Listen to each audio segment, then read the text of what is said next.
The most requested matchup I saw in my Bayek vs Altair video was Arno vs Edward, probably because it seems like a pretty even matchup. Edward didn't become an assassin until much later in his life, while Arno had an on-again, off-again relationship with the assassins. They also have quite opposite strengths and weaknesses, and nonetheless, this should make for a close matchup. As always, just a reminder, we're going to be discussing who's the better overall assassin, not just who would win in a fight, even though that is part of it, but we'll be talking about each assassin's qualities and capabilities, and the influence they had over the Brotherhood in their respective times and games. I wanted to start by talking about who's more likely to win in a fight, and who's better at physical combat. Now obviously both assassins are skilled. I think Arno is more nimble and agile, while Edward certainly has an advantage in brute strength. Arno was taught to fight by the assassins, while Edward learned both by being a privateer and then obviously a pirate who had more than enough combat experience, and eventually becoming an assassin with already having the skills required of one. I think Edward clearly has the leg up over Arno in combat. He cleared ships worth of people like it was nothing, while his weaponry may be a little bit overkill with those quadruple pistols and dual swords. He sure makes it look practical, when in reality I'm sure it isn't. If these two were to fight in open combat, I certainly think Edward would win. As for stealth though, this is clearly Arno's strength. Not only is he much better equipped for stealth with one of the best ranged tools in the series with the Phantom Blade, but he had way more training revolving around it, again learning nearly everything from the Brotherhood, who's always put a heavy preference on stealth to combat. Also,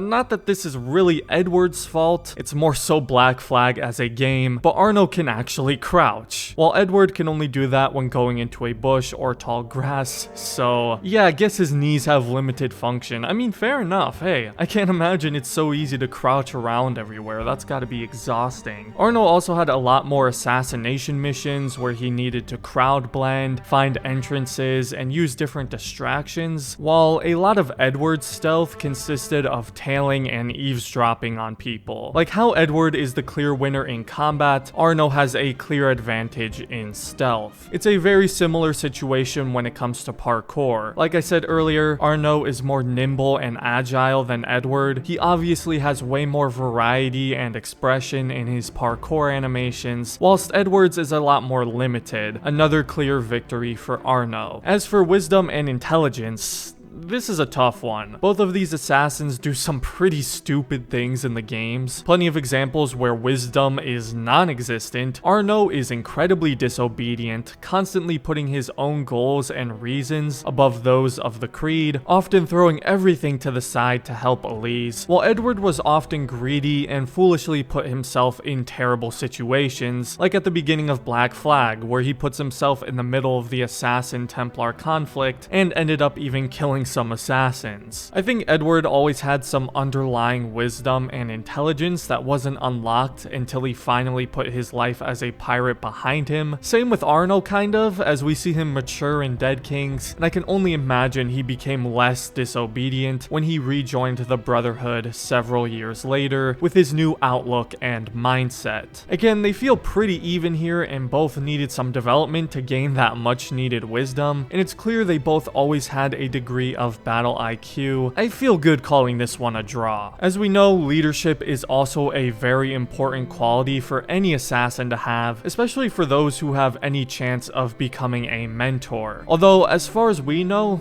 neither of these assassins ever became mentors, which makes them a bit of a unique case. They aren't like Altair and Ezio, who became super important and crucial leaders for their brotherhoods. Edward was killed before he ever really got the chance to rise to mentor, and Arno was an inconsistent assassin who was banished and then eventually rejoined. However, we don't know how long he stayed an assassin or if he ever rose in the ranks beyond a master. For a good majority of Unity, Arno is still a relatively new assassin. He was only in his first years as an assassin, and I can't think of many examples where he demonstrated leadership qualities. All he did was prove that he doesn't do well responding to orders and authority. While with Edward, this is a little different since he was one of the leaders for the pirates in Nassau, not to mention he was the captain of his own ship, the Jackdaw. He had plenty of experience in leadership positions and even helped lead the charge against the Templars near the end of Black Flag, so he clearly is better suited for it than Arno. And lastly, who contributed more to the creed and left behind a bigger legacy? Arno admittedly has a disadvantage here because his legacy is mostly unknown. We never hear any mention of Arno after AC Unity, and it's hard to know exactly how much he influenced the creed since he was such a troublesome member. While Edward did die very young, he left behind a massive legacy in his wake. Not only is he still known by the assassins after his death, particularly in London, where we see his old estate in AC Syndicate and is mentioned by the Fry twins, but even in Watch Dogs Legion, where you can find a gold statue of him. And let's not forget his descendants are also his legacy. He of course had a son, Haytham, who went on to become one of the most deadly Templars, which I guess when you think about it is actually a bad thing for a legacy of an assassin. But Connor is also his legacy, the assassin who nearly single-handedly defeated the Templars and Haytham and saved the assassins of colonial America. What I'm trying to say is, at least Edward had a legacy.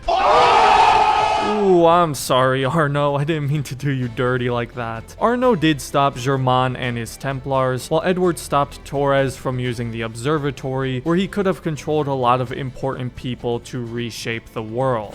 So while this is fairly close, to me at least, I think there is a clear winner. This assassin had a massive influence over the Creed in his limited time as an assassin. He was incredibly deadly in combat, and he made crucial contributions to the Creed, and although his tenure as an assassin was short-lived, his impact was felt and remembered centuries after his death. Yeah, I think the better assassin is Edward Kenway. Arno has the clear advantage when it comes to stealth and parkour, but overall he wasn't a great assassin to have in your Brotherhood, being so defiant. And while I'm sure things were different when he would eventually return to the Creed, we don't get to see the result of that. So the winner is Edward. But as always, that's just my opinion. Let me know down in the comments who you think the better assassin is and why, and feel free to leave some suggestions for the next matchup in the series you'd like to see. If you enjoyed the video, I'd appreciate it if you considered leaving a like and subscribing to the channel if you're new, and other than that, thanks for watching, and have a great rest of your day, assassins.